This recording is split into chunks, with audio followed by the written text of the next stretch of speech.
Here we are. We're live in state-controlled Britain. Hello, and it's a scorching hot day, but that's fine. It's not as hot as it has been in the past, but don't let the people tell you otherwise. So, yeah, if I'm sounding a little bit disheveled, it's because I am. Had to go to hospital today to visit Jane's dad, so that wasn't great. And then we had a very smoky kitchen and a little bit of a fire. So it's been one of those days. But here we are. And how is the world's top nutritionist today? Stephen Thomas, good day, kind sir. How are you? Well, I just said Well, not particularly Not great brilliant. after, but yeah, here we are. So don't let that put you off. Right, Cruz has given us a super sticker of $10. Wow, thank you, Cruz. And no question attached, so that was very kind of you. We'll dive straight in, I think, then. Gazamongo, lipotoxicity, the latest thing to be terrified of. There's a thread in school. Yes, I had a look at the thread in school and I watched the video, and I was quite disappointed with Dr. Ali Nadia because one of the things he said is just factually incorrect. I don't know if you've seen it, Richard, but he says in the video, you can get to a point where you eat so much fat that insulin can't get your fat in the fat cells, which really isn't what it's about because you don't really need insulin, do you? I mean, what you actually need is lipoprotein lipase and the activity there. Fat storage is not directly insulin dependent, which is quite a frustrating thing because he is really good normally. So I was a bit surprised to hear that. So yeah, when you hear a really sort of stark thing that isn't quite correct, it does make you wonder. And it's nothing earth-shattering really, because he says what he sees is he likes his patients to have triglycerides under 100 milligrams per deciliter. I don't think that's particularly controversial. The upper range is normally about 150 in normal labs, but there's so much more to fat storage. It isn't just about what your triglycerides are showing you, but if someone is stalling or their HDL isn't improving, for instance, just use those as an example, where they're stalling on weight loss, well, it's pretty obvious. You have a look at your fat to protein ratios, and for some people, high fat really works, and for other people, lower fat works. So I think it's a load of fuss about nothing, personally. What do you think? Yeah, 100%. Look, everybody seems to be moving the goalposts, and there is always an argument against everything that we do. It's protein. Protein causes cancer. Excess protein turns to sugar. Gluconeogenesis. We should fear all of this. Ketones are bad for you. And now it's fat. Keto is touted as a high fat diet. Very good friends of mine, people who I respect, push it this way, but it isn't. and it's the terminology might, if you were to Google what a ketogenic lifestyle is, then you may lead to papers and research and things and people's opinions that say it's a high fat lifestyle. But it isn't, is it really? It's not a diet at all. It's a metabolic state. It's a metabolic state that we're born in. It's a metabolic state that we've evolved in our entire existence. And it's not even to do with diet. In my opinion, it's environmental. And if we were to fast, i.e. be in a situation in which food is not available, the body goes into a ketogenic state. So it's not a diet at all, in my opinion. But, also, I think the opposite is true. We shouldn't fear the fat. Fat is incredibly important. Fat's been demonized since the 1950s. And this has come from falsified research done by Ansel Keys and co. To make you fear saturated fats, which are natural fats, by the way, and to allow you and to drive you in the direction of consuming sugar, all for this. And I think the ketogenic movement, if you like, the carnivore movement, is fantastic in regards to promoting how beneficial fat is. Fat is beneficial. It makes up every cell within the body. 60% of the brain is saturated fat. The myelin sheath, which is made of cholesterol, allows us to send signals through the body. Quite literally every cell within the body is made of protein and fat, with only 1 to 2% being polysaccharide or sugar. So to push how beneficial fat is super important. But, we also should look at the macronutrients as nature intended.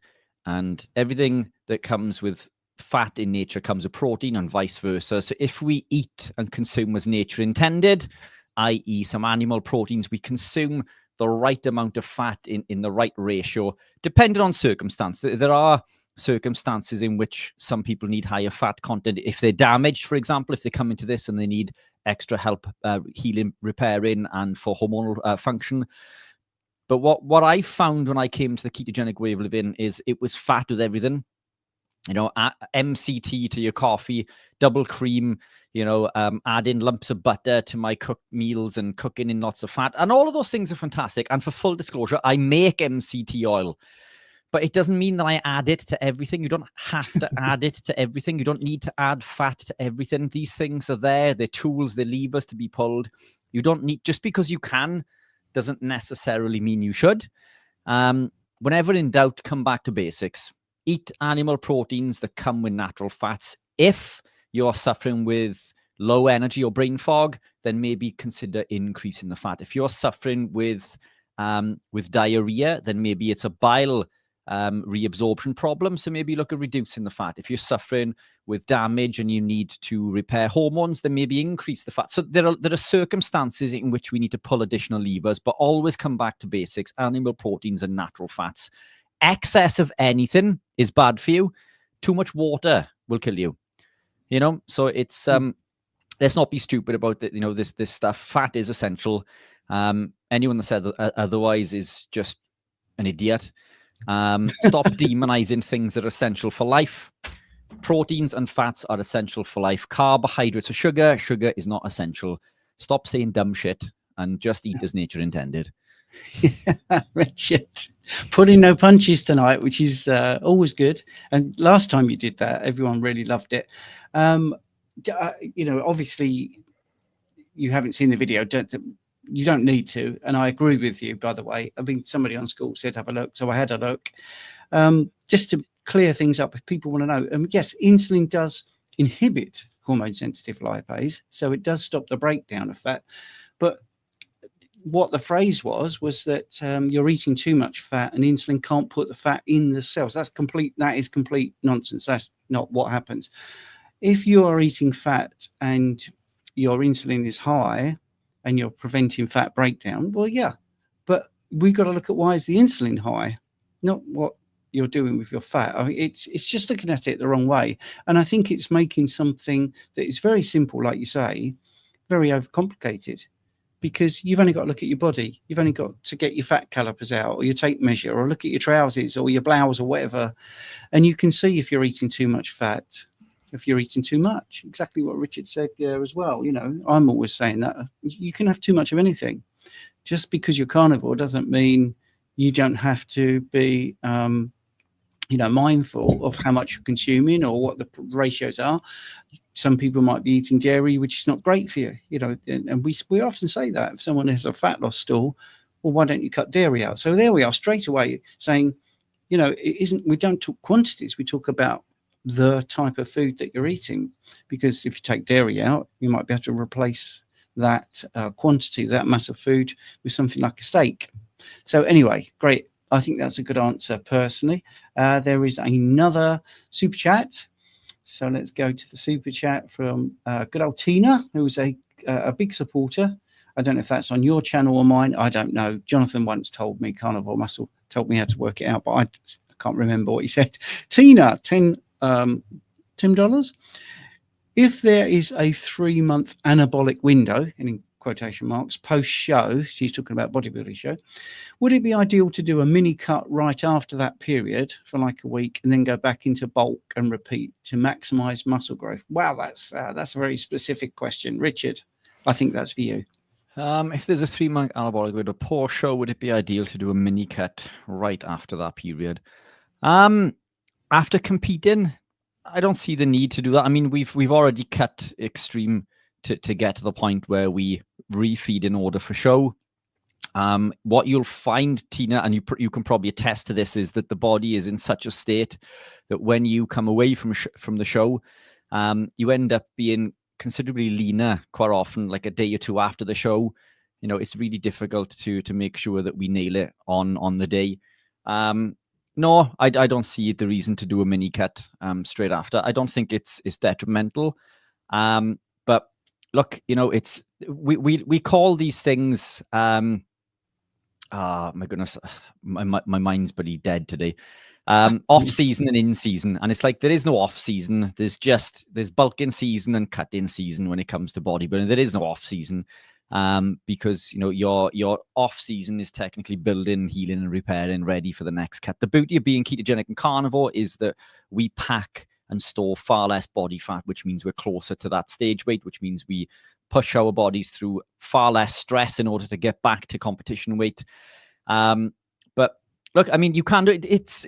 But the other thing is also true. We wouldn't spend 3 months just overloading. Also, I mean, I think it's important to listen to the body and adjust the macros on a day-to-day basis. Tina's husband Steve is currently cutting for a competition.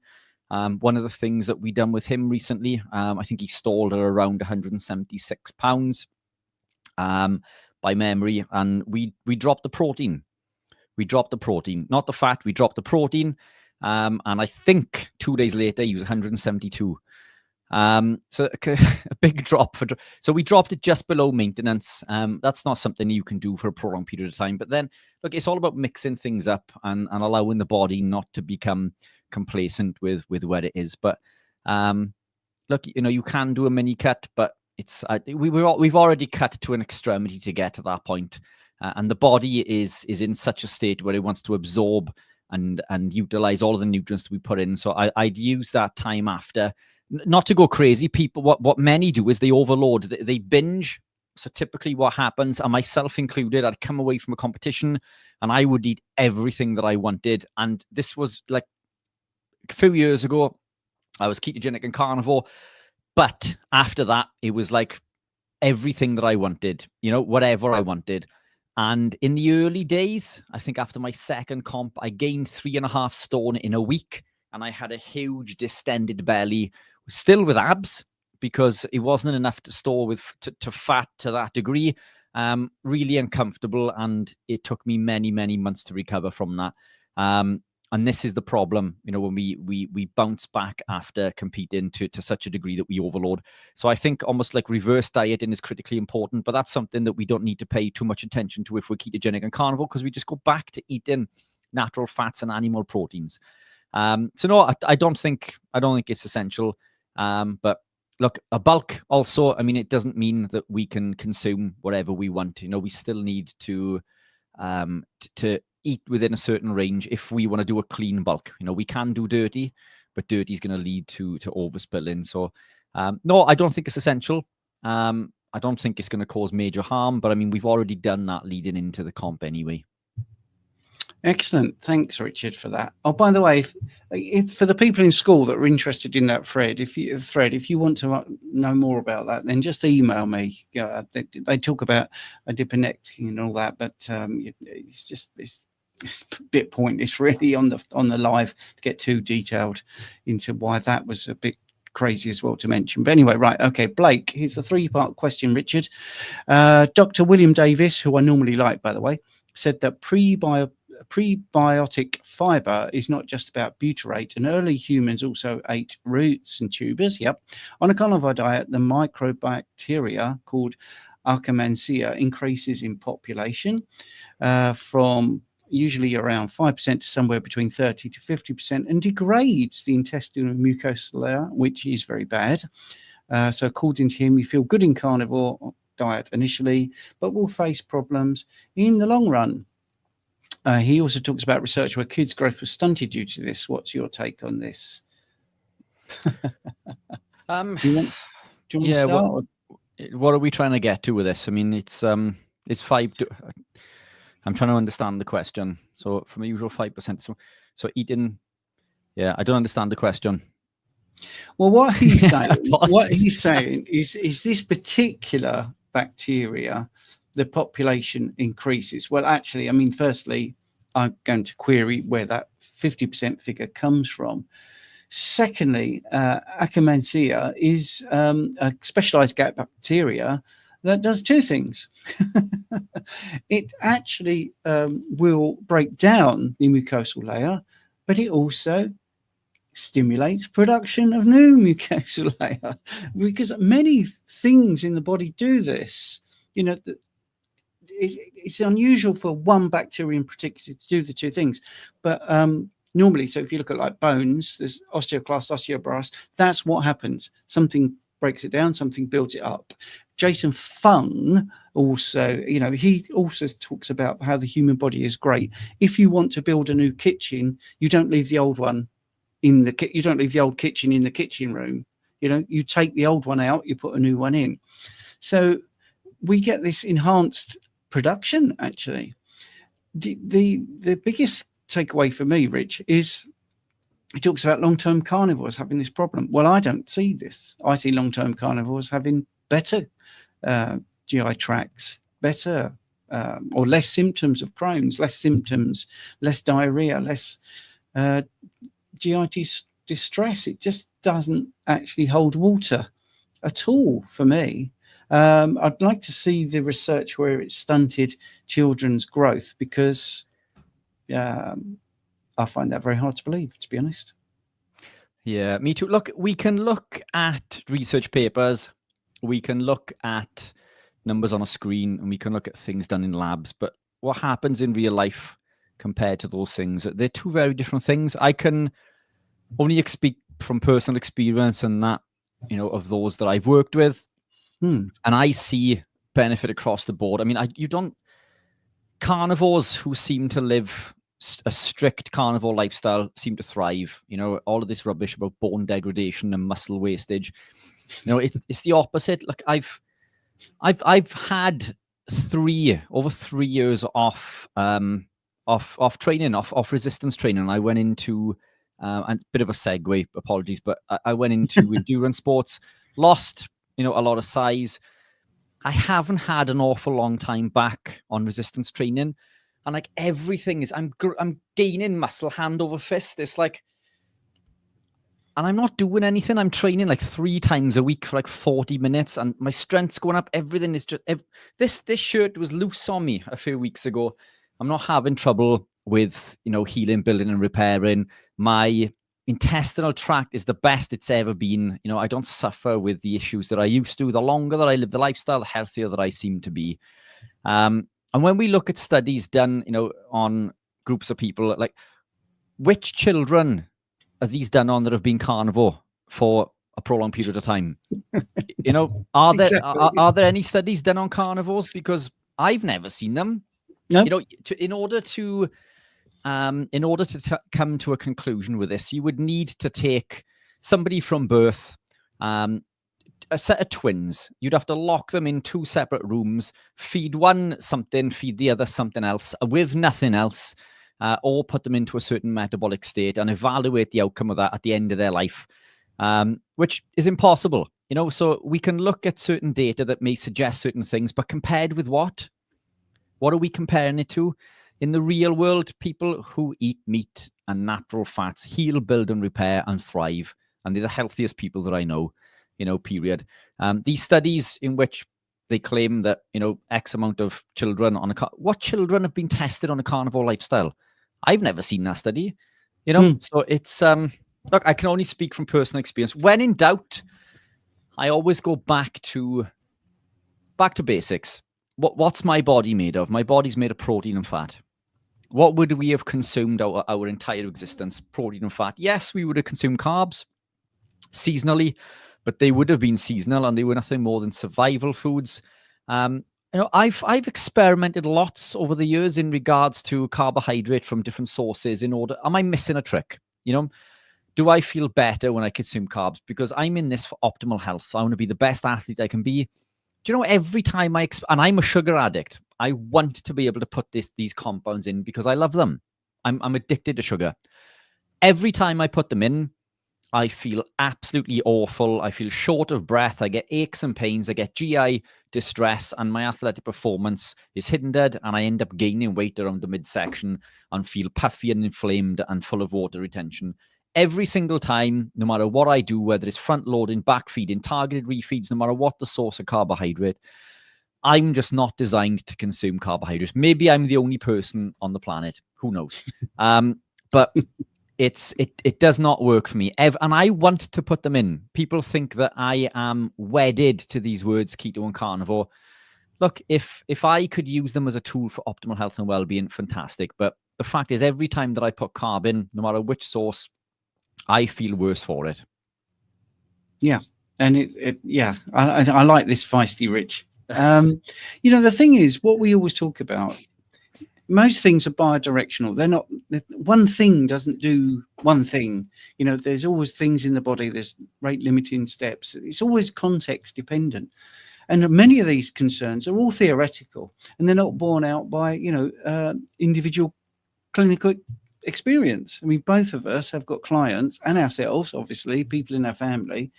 And these theoretical concerns are beginning to get a little bit tiresome, aren't they? Because when we do individual assessments of everybody we deal with, in the main, we get success stories at the end. And I've not had this. I mean, when people do their gut microbiome or diversity or whatever testing is done, I mean, mine came out optimal. Most of my clients, it comes out optimal.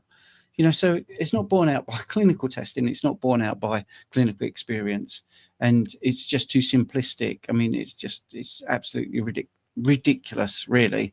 And like I say, the mucin is there to not only break down the layer, but to stimulate new production. It's and maybe what's happening in the people he's seeing is they're not eating enough fats, or they're not eating enough proteins, or they're eating too many carbohydrates. So I know we're saying the same thing. We both sound like grumpy old men, but that isn't what we're here to do. So let's get to the next question. Don't forget. Oh, sorry. Go on, Rich. Yeah, just to jump on the back of that. Look, there is evidence for this. Our good friend Ben Azadi, you and I have both had him on our podcasts. Yeah. He spent an absolute fortune on gut microbiome, lots of tests. His alpha diversity was classed as okay, and he's strict carnivore. It was okay, and he was advised by his doctor to consume grains, whole grains, and nuts and seeds to increase the alpha diversity. But obviously, he was going on a 90-day carnivore challenge. At the end of this 90-day, he retested, and the alpha diversity in his gut increased substantially from eating animal proteins and natural fats. So it just, real life just doesn't bear up, Yeah, that's right. This one's for you, I think. MJ saying, an interesting episode with Dr. James. Bicarbonate use sounded good. Or did it? Also, he's taking calcium. What are your thoughts, guys? Well, my thoughts and Richard's thoughts, we're going to do a video at some point together, to just not do a rebuttal, but to go over it. But my thoughts, I've made quite public. His take on calcium is not correct, really, because the bottom line is he thinks that the animal diet or the animal way of eating, animal-based eating is going to make your bones dissolve, and that's not what we see.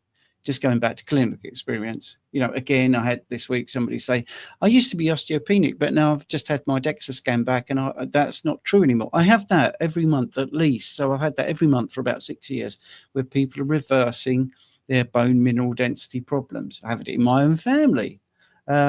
So, when you look at long-term carnivores, Maggie, the rancher, 67 years, what's his name? Rick Rodriguez, who's done 40 years carnivore. They're not seeing their bones dissolve. Well, that's the first thing. Secondly, and I sent this little phrase to Richard today, actually. The pH in the blood is not going up, or in the body, because the urine is regulating it. I mean, that's basically it. We have things to regulate our acid base. We have everything to do that. We have kidneys that do that. Now, he said in his talk that that there is rate limiting steps, the physical parameters of the kidney mean that there is limits. Well, that's true of everything, absolutely everything. But we still breathe. It works in this way of eating. We're not consuming 10 times the amount of food that we should be eating, so it doesn't make any sense. The volume if we eat to hunger and stop at satiety, that is meaning that we are eating the right amount of food for us, and our kidneys can deal with that. And we've seen that. 10 years I've been doing blood testing, and obviously that's urine analysis as well, and fecal matter as well. So none of this hypothetical, again, another hypothetical is borne out by it. Don't forget that the acidic level or alkaline, the pH of the body, basically, there's 4 independent variables, and as they move around, they make things work. So we're ignoring our lungs, taking out carbon dioxide, adding in oxygen, which is just one method of changing what's happening with the physiology of the body. We've got our kidneys, we've got the urine, we've got all of these methods to make sure that we are in a physiological, healthy way. And like I say, going back to clinical experience, the calcium thing, dissolving bones, just don't see it. Yeah, I agree. And no, I don't agree. Look, it's James is a nice guy. We get on. I get on really well with him from the times I've spoken to him. He is, by his own admission, 85% carnivore, animal based. We agree on lots and lots of things. We agree on the importance of animal proteins, natural fats, the importance of salt, cholesterol, almost everything. I think the only area that we disagree is, and to put it down to a simplistic perspective, is the ratio of the macronutrients in regards to, do we need excess amount, do we need this much protein or this much protein, and do we need anything to offset the potential overconsumption of protein? But now we're into the 1 and 2%. So I don't agree. I think excessive amounts of calcium is incredibly damaging. From my own experience, if I overconsume calcium, I mean, it causes aches and pains with me, cramping, and severe migraines. There are a handful of things that will trigger my migraines, and calcium consumption is one, regardless of the source. So my body strictly regulates calcium. And as Stephen says, we are going to do, as you say, not a rebuttal, but I mean, it's our opinions on that. But look, James has got so many of the other things right, in my opinion. So, and what I wanted to do in that call was to focus on everything that we agree with over what we didn't, because I think there's far too much of this, animosity within our community as it is in regards to carnivore influencers bringing down other carnivore influencers. And it's like, well, why are we, let's find the common ground and drive the message forward and push forward. And, if we're going to rip anybody apart, let's look at, the vegans or a vegetarian, and not in a negative way also, because I just think they're misinformed. But there's way too much of this, I think, within the community. So, we should be focusing on the ground that we all agree on, over maybe looking at the minutiae and the small percentages of which we do not. And this is the problem. Once we start to dive deep into something, and I've said this many times, it's a rabbit hole, and you go down this rabbit hole, and it's a never-ending rabbit hole. And the more I learn, the more I realize I do not know. And that's scary, because but it always comes back to the basics: animal proteins and natural fats. But yeah, you and I, Steve, will get that recorded shortly, and I'm sure that will make for some good content. Yeah, thank you for that. Now, just for people that have not watched us before, we do try to give you full and frank answers. So what Richard just said, we're not into sort of taking down other people, but if you ask us a question, then obviously we're going to give you an answer. If you like what we do, but you feel like there's not enough time to get your question in, I can't work out how to hide that question, by the way. Well, you could join our school. You could join our school community, and here is what it looks like, a bit like sort of Facebook in the way it's structured. You can ask lots of questions, and you will get answers from members. And look at this. Micah asked a question, 53 replies, lots and lots of thumbs up, and lots of activity. so you don't get lost. But the great thing is that we also do our lives in the school community. So tonight, here we are live right now. Look, at 7 p.m. Ask Us Anything. And then at 8 o'clock, in half an hour's time, we'll be doing the school members live Q&A. And then we do one on Monday as well. So if you want to ask questions and get in and a good full frank answer, then Sunday and Monday we do that. On Wednesday, I do a Wednesday wellness hangout sort of thing for 45 minutes. And as you can see, yesterday I did a thing with Coach Bronson. So there's lots and lots of benefits to being in school. Also, the classroom. We have courses that you can do. They are free courses. Some of them only open up depending on your activity within the school community. But this How to Be Carnivore, I've just added that. That's quite new. Free keto course, that's new. That's open straight away. But there's loads and loads of courses. They've all got free ebooks, lots and lots of videos, loads of transcripts. The fruit and veg, for instance, that rips apart all the myths about fruit and veg from PDFs that the fruit and veg producers have made available. But you have to really dig deep. So you find out, for instance, that apples in your supermarket were picked over a year ago. Yes, and they tell you how they do that, and that was before Bill Gates got into the appeal thing that sticks to everything. Pears, 9 months since they were picked.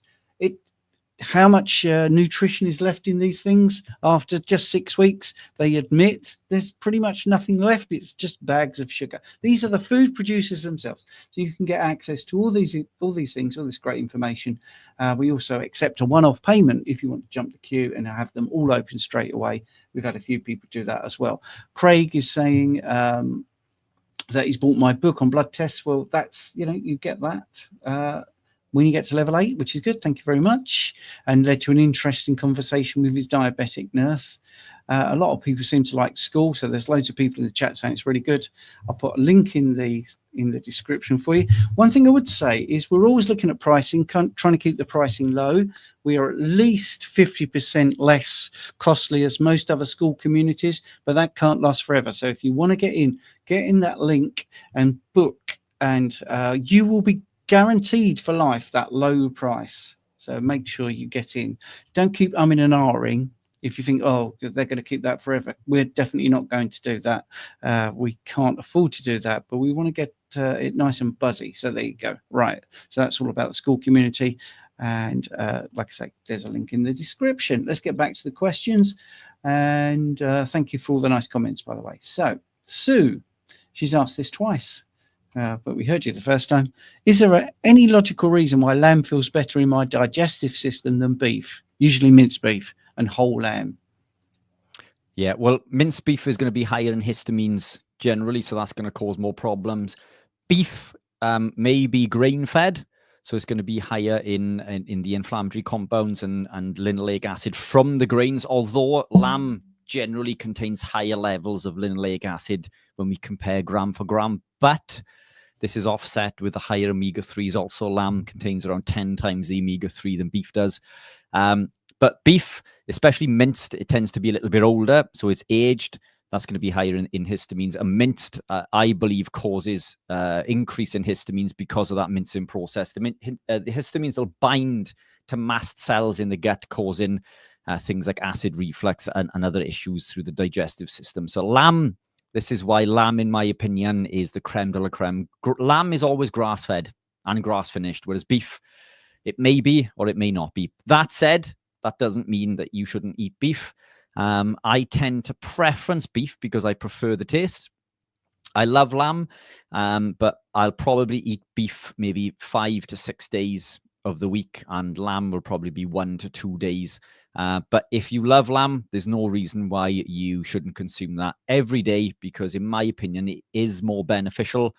Again, higher in omega-3s, 10 times higher content, better vitamin B profile, and arguably a better amino acid profile. So lamb, grass-fed lamb. We hear grass-fed beef because this is the message from the States. But lamb is not predominantly available compared with beef stateside. So if you have access to and can afford it, go for lamb. Excellent, excellent. The chat is absolutely buzzing, and Jonathan is leading the way with some brilliant comments. We don't ever have time now for the fun comments, and I do apologise for that, but because we have so many questions. Amy is asking, is 2 to 3 millilitres of fermented cod liver oil enough to fulfil my daily omega-3 requirement if also eating 2 pasture-raised egg yolks and 24 ounces of beef, lamb and goat? Yeah, brilliant question. Amy, this is going to sound like I'm trying to dodge a bullet. It depends on your requirement. I mean, I should imagine that it's enough. It's certainly more than most people are obtaining. This is to do with the ratio. So compared with when we look at RDAs, we're looking at an average person, and the RDAs are generally not enough anyway, but an average person has a diet high in omega-6. So we need the omega-3 to offset. If we're living a ketogenic, carnivore-based lifestyle, our omega-6 intake is generally a lot less anyway. So our requirement for omega-3s is going to be a lot lower. And you are consuming lots from fermented cod liver oil, which is a fantastic source. Eggs, pasture-raised eggs, and beef and lamb, fantastic. I should imagine that is enough. But Amy, how do you feel? You know, are you suffering with inflammation?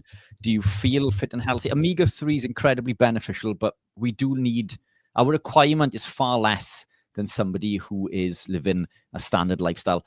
And just to add, if you are supplementing, or looking to supplement with omega-3s, that is what I would suggest is fermented cod liver oil. I'm not a fan of any other type of supplement for omega-3s because of their capacity to oxidize. There are some that are better than others, but for me, fermented cod liver oil does not oxidize because of the fermentation process. So that would be my protocol. Excellent, Richard. You're on fire tonight, mate. Even though you came on with your grumpy pants, you're doing really well. But people loved it last time when you were a bit feisty. The thing is, right, we are the same. We haven't got time to watch everything.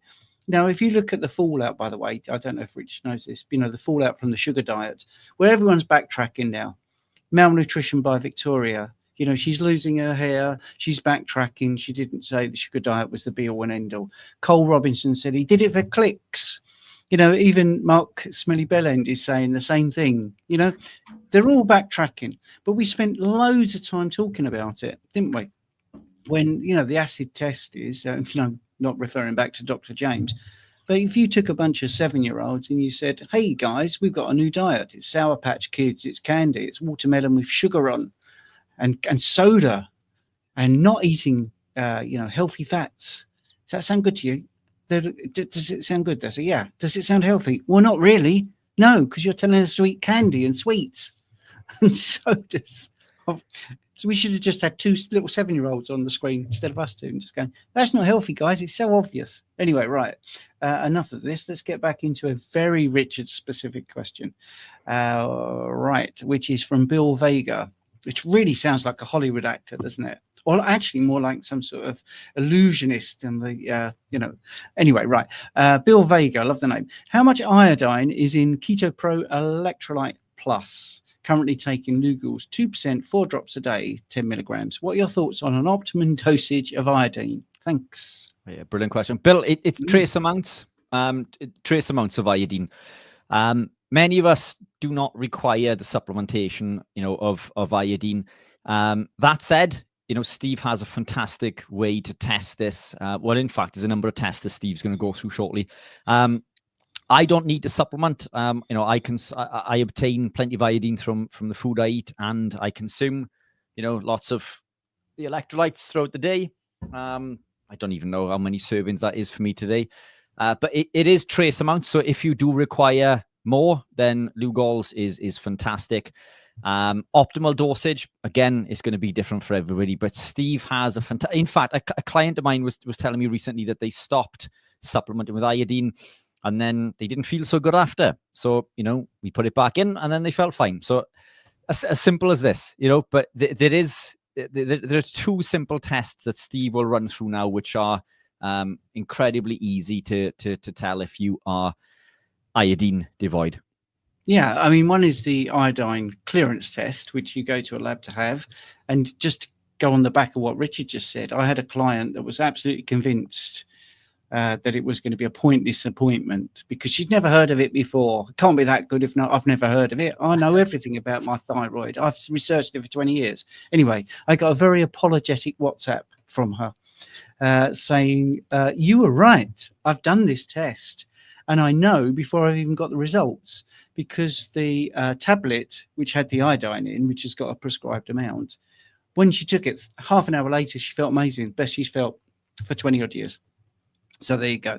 But what happens in that test, if you want to know what then happens, and not just for that lady, but for everybody that has it, you've obviously ingested a certain amount of iodine, and then over the next 24 hours, they look at your urine and they see how much you've excreted.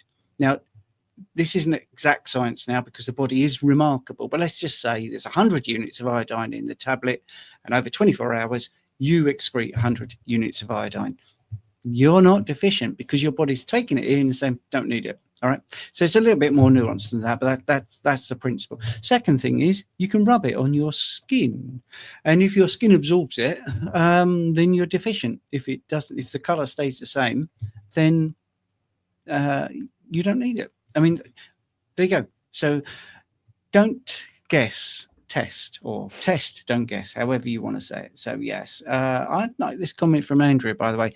No Carb Barb, by the way, has given us a super chat. Let's do this one first so it makes sense. No Carb Barb, $4.99. Thank you very much for the super chat. That's really helpful. Makes a huge difference to us because it shows that you care, and you know we do this for nothing. So it's really good to have some support. No Carb Barb. I always come back to you guys and plan to join the school community soon. We look forward to that.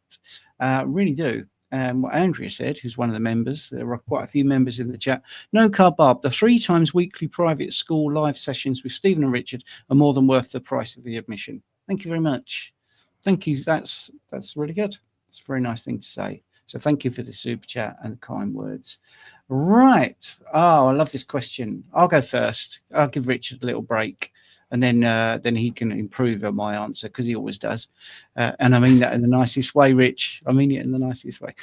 Can you tell me if eating predominantly pork-based diet has benefits or drawbacks? Yes. Yes, it has. It has benefits and drawbacks, which is great. Sorry, so that's my joke. Pork is very high in B vitamins, B1 in particular. So some people really worry about B1 thiamine.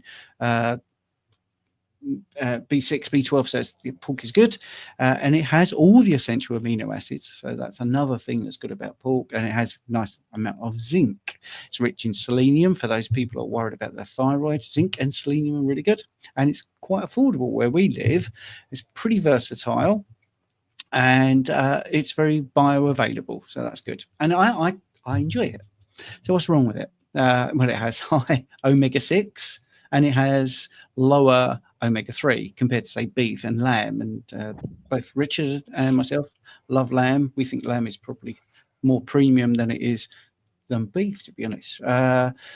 Processing. This is the thing. Processing concerns. I saw a great video from Max German talking about 5 carnivore foods and the things that can go wrong. And he talked about bacon, for instance. Sugar being added, this being added, antioxidants being added, which was, by the way, a sugar, a derivative of sugar. So you do have to be careful of labels. Histamine, some of the pork and bacon products and sausages in particular, can have a histamine issue. And because of things like sausage making, you have that variability in quality. And then you get into the higher linoleic acid as well.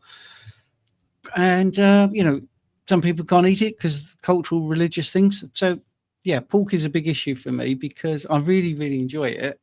But only today, I was talking to Jane about this. We wanted to get some home cured bacon, and it was tough to get that with a lot of fat because they tend to do the home cured. She doesn't like smoked, so that was difficult to get with the sort of like streaky bacon. So taste is important as well. I think you've got to enjoy your meals, but bacon and eggs, wow, it's a staple, isn't it, of the carnivore diet for some people, and long may that continue. But do look at the ingredients if you do buy from a supermarket, see how it's been processed. So that's my 2 penneth. Yeah, 100% completely agree. I do consume pork. I eat bacon a few times a week. As you say, Steve, it has its benefits. It contains nitrates, which, contrary to popular belief, in my opinion, are beneficial because nitrates break down into nitrites. Nitrites increase nitric oxide. Nitric oxide is a potent vasodilator, directly correlated with longevity. That's not a reason or excuse to go out and eat lots of it, but I just don't think it's as problematic as we're led to believe. Pork, monogastric, so we should be consuming ruminant animals ideally because they have the ability to break down the toxins in many of the plants and things that they are consuming. Pigs should be wild and not fed grains, and many within captivity are fed all sorts of nasties and injected with all sorts of nasties. That said, a piece of beef is still more nutrient dense than the best vegetable on the planet. So look, it's something that I consume, occasionally. I consume it when I want to, but it doesn't make a daily part of my routine. Beef and lamb make up the daily, my daily diet. Pork, if I meet, a friend of mine, Mikey, for breakfast on a Wednesday, then I'm okay with the bacon. The bacon comes from a local butcher. It's the best quality bacon. Mangalitsa pork, which I believe you can buy also from the Real Food Company. That's really good quality. But anything that is comes from a farm that is well looked after. There are farms out there that do look after their animals, but there's obviously lots of pork out there that is injected with lots of nasty chemicals and all these other nasties that Steve's just mentioned. So look, if I'm hungry and pork is available, I'm not going to bat an eye, irrespective of where I've bought it from, providing it doesn't contain all of those nasties that I'm aware of. But pork, yeah, why not? Excellent. A couple of super chats, very kind. Andrea, 1999. I'm celebrating 6 months carnivore today. Special thanks to Coach Stephen for keeping me securely fastened with my arms and legs inside the wagon. Absolutely. And of course, you were just the right height to become a carnivore person. Right. So that's great. Thank you, Andrea. And a big supporter, as we saw earlier. This is an interesting one, and I can answer this one. I remember Fully Laden Swallow because I love the name. The reference is Monty Python, the Holy Grail, great film. Hi, a while back, you both had a gentleman on. Well, gentleman, loose. When you hear the answer, Rich, I think gentleman. Anyway, a gentleman on who presented a vid on the harms of industrial farming on wildlife. What was his name? I'm looking for his vid online and can't find it. Thank you both. Ben Hunt was that person. Very excellent presentation he did at the Carnivore Conference last year, which Richard was, the co-founder of, organised it brilliantly. And I think you're going to do it sometime next year, the next Carnivore Conference. Haven't been able to do it this year. Both of us, we put on this facade of, this, we're like ducks, we're very smooth on the top, but underneath our flippers are going like the dozen, 9 to the dozen, whatever the expression is. And sometimes, we just can't do everything that we want to do. So the Carnival Conference will be next year. But Ben Hunt was that person. But yes, he came on and spoke about all those problems. So that was great. So thank you both for supporting the channel with that. I've just popped a link to that presentation into the comments. Fantastic. You see, we all moan about Richard, but he's great, really. Right, great. Oh, and you see, this is what I like. Everyone is worried about everybody else and making sure everyone's all right. Drax of the North, is there any update on Professor Bart K? Yeah, sadly, after a little bit of respite, he's gone flooding again, power outages, sitting in the sort of semi-dark with, what's the word, Richard, where you generate a generator, an electrical generator. That's right. Sitting in his lounge in the semi-dark. So, yeah, it's not so good at the moment, but thank you for asking. Because of these things, it's difficult to get him to come on. And don't forget, because of the time differences between here and New Zealand, every time I do something with him, I'm up at 7 o'clock in the morning to sort of try and meet him halfway on the timing. So it's not great to be 7 o'clock in the morning answering questions live. But anyway, That's my update. Unless you've heard any more, Richard. No, nothing else. I mean, pushing forward. So visit Bark K's channel and offer your support if you can do. Yeah, we've tried to get him on several times, and he's well up for coming on. But as you say, there's a lot going on there. I think more pressing issues and the time difference. But we'll get Bart on at some point for an update. Yes. Okay. I'm just getting rid of some of the questions that. Oh yes, this is a funny one, and then we'll go into a more technical one. J Bud, just a fun question here. Richard, always wondered, what is the tattoo you have on your hand ever going to fill out the other arm with ink? So on there, it's a rose with just a pattern on my fingers and my thumb, and then I've got doves and things going up there. Got a tree there. I've got my little girl's name somewhere there. I've got the molecular formula for ketones coming down there. Genuine. So I am keto to the core, quite literally. I have ketones down my back. I've got an all-seeing eye on the shoulder. The plan was to cover my entire right side, but since delving into my health journey, I've discovered that tattoos are not actually healthy. They can cause, the ink causes toxicity within the body, and I wouldn't change them. I love the tattoos. I've got a portrait of my little girl on my chest and everything. I wouldn't change it for the world, but I probably wouldn't get any more because of that rabbit hole that we mentioned earlier. It goes well beyond nutrition is 95+%, but there are lots of these other 1% levers that we can pull. But yeah, it's all on my right side, nothing on my left. Yes, yeah, well, that's a perfect right. Okay, let's get to the next question. So this is quite a heavy one after that fun one. Sean, transplant recipient. Not sure what sort of transplant you've had, but anyway, is there a recommended starting point for those that are immune suppressant? Well, I would say medical supervision when you start anything when you've had a transplant. But that doesn't mean that you have to believe absolutely everything. I would definitely make sure that you're happy with everything that's being done and ask tons of questions if it doesn't feel right. Because I had somebody recently and they were a transplant recipient and they were offered a sort of milkshake to build them up. And when we looked at the ingredients, it was literally sugar. Honestly, there was no proteins in there really at all. So. And then what they found is they went with the milkshake, which is fine. I'm not there to stop people doing what the doctors recommended. And then they started to see that they were having other problems, like increased blood pressure and kidney issues. So definitely medical supervision is absolutely essential. But that doesn't mean just following it carte blanche. It definitely means, you do your own monitoring and reading up as well. I would, if you have the money, I would have some sort of baseline labs that are out of the range of normal ones. Definitely kidney function, cystatin C would be the best thing for your filtration rate of your kidney. I would really get that. And I would look at all the normal things like the inflammatory markers like CRP,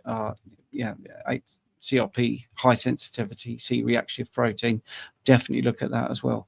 When it comes to food, I mean, obviously, I would be a little bit more vigilant with all your handling. Make sure that the meat is fresh. I would eliminate the thought of eating raw for a bit. So basically make sure that you've got easily digestible cuts and your sort of your food hygiene is in place. That's what I would do. But I would definitely look at, your electrolyte balance, hydration, making sure you're drinking appropriate amounts of water, not necessarily drinking all the time. That's another thing. I would drink to thirst, and if your urine is straw coloured, that would make me very happy. Did you want to add anything, Rich? I think you've really, we're assuming that Sean is already on the journey, but if you're not, obviously just remove the compounds that are going to cause intestinal permeability and contribute to damage. So grains, seed oils, alcohol, medication that you don't need to consume. incredibly damaging to the liver. Once we damage, the liver, the kidneys, and the stomach, the intestinal lining, this massively increases the body's inability to combat, certain things and deal with problems. But grains and seed oils, obviously, remove them. Eat high quality animal proteins and natural fats, and everything else I think you've nailed. Thank you very much. Let's go to the questions. Just make sure that I'm up to date with all the super chats. I think I am, because super chats get you ahead of the queue. I think we now have one question left. So we have already put a link into the chat for the school community. If you want to join, I would definitely look at that. Let's do this last question. That's Matthew. What are your thoughts on Boswellia extract for helping reduce arthritis pain? My friend is eating a low-carb diet. She eats meat, fish, berries, olive oil, and mushrooms and cruciferous vegetables. Well, okay. Why? What do you think, Richard? Frankincense, isn't it? It's Indian frankincense. So I think it's... What the reason that these things elicit a positive response is because they activate our friend, the NRF2 pathway. This will increase glutathione, and it will help appear to help with things like arthritic pains. But these are medicines. I'm not against medicines. Medication are critically important, but medicines shouldn't be overconsumed. They should be consumed in the short term to address a problem, a symptom, while we address the root cause. Low carbs, a fantastic start. Meat, fish, brilliant. Berries, least toxic. Olive oil is okay. Olive oil isn't the best. It's better than vegetable oil, but fats that are hard at room temperatures, butter, tallow, lard, ghee would be better. Mushrooms are very high in lectins. So even though they are one that you can consume on a carnivore diet and not appear to suffer with any issues, this is because the gut is healed. If you're trying to heal the gut, arthritis, by the way, is autoimmune. So we need to heal the gut. Mushrooms, the lectins within are going to contribute to that. Cruciferous vegetables definitely contributing. The phytohemagglutinin is going to contribute to arthritic pains there. And cruciferous vegetables also high in compounds such as sulforaphane, which is going to affect the absorption of iodine and lead to thyroid problems. So my thoughts would be to come away from the extract, remove the mushrooms, remove the cruciferous vegetables, move towards the saturated fats, butter, tallow, lard, ghee. I'd even reduce the berries. Meat's fantastic. My preference would be good quality grass-fed beef and lamb. And in the short term, I would be adding the fats that I would be adding, if any, would be butter, tallow, lard, or ghee. Excellent. Okay, that's great. So many questions we couldn't get to, but we do like to give full and frank answers to everything if we possibly can. I think it's Phaser in the chat is asking about bloods. I'm just going to say I have a book, Guide to Blood Tests in the Context Low Carb, Keto and Carnivore, which you can get from Amazon. You can get a hardcover, you can get a paperback, you can get an ebook, you can get it on audiobook as well. So there you go, and that's got all your answers in there. I think it's worth investing in that book, and I think Richard's going to start selling them at some point as well. YouTubers, thank you for watching. Richard didn't know this, people on Apple Crumble, that platform, thank you for watching. I worked out how to do it simultaneously, but we can't say the name. So if you're on that other platform, thank you so much.